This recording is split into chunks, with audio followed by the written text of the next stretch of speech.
Au Nigeria, les lieux de culte ont rouvert leurs portes aux fidèles. Cependant, les communautés religieuses essayent de s'adapter aux mesures de précaution sanitaire édictées par le gouvernement pour enrayer la propagation du coronavirus dans un pays qui compte désormais plus de 12 000 cas d'infection à la Covid-19. Plus de détails avec notre correspondant à Abuja, Ali Cabré.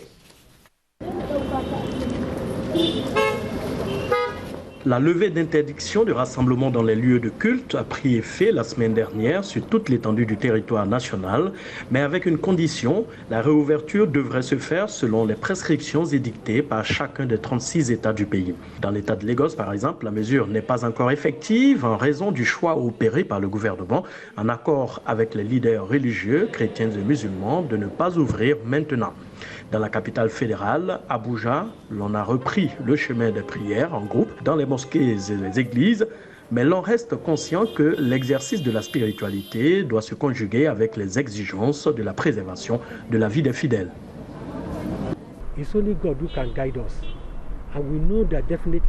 Il n'y a que Dieu qui puisse nous guider et nous savons qu'il n'y a pas lieu de tergiverser longtemps.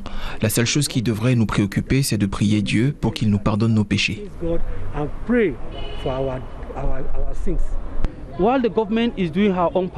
Pendant que le gouvernement joue son rôle, nous autres citoyens devons aussi jouer le nôtre. Pas simplement en tant qu'individus, mais surtout en tant que communauté. Et à l'église, nous devons continuer à sensibiliser les gens jusqu'à ce que tout le monde comprenne ce qui est en jeu. Pour les fidèles, le message est bien compris de tous. La période de confinement semble avoir eu l'effet escompté. Même si la pandémie est réelle, elle ne doit pas nous coûter la vie.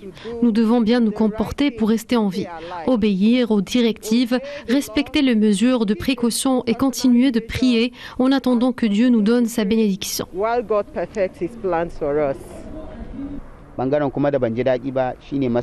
Le plus triste pour moi, c'est que la mosquée où je prie d'habitude le vendredi est toujours fermée. Les administrateurs disent qu'ils doivent structurer la manière dont ils doivent gérer les foules et c'est pourquoi donc je suis venu ici dehors pour prier.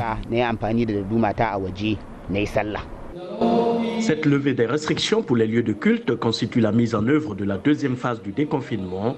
Elle sera en vigueur pour les jours à venir jusqu'au 29 juin au moins.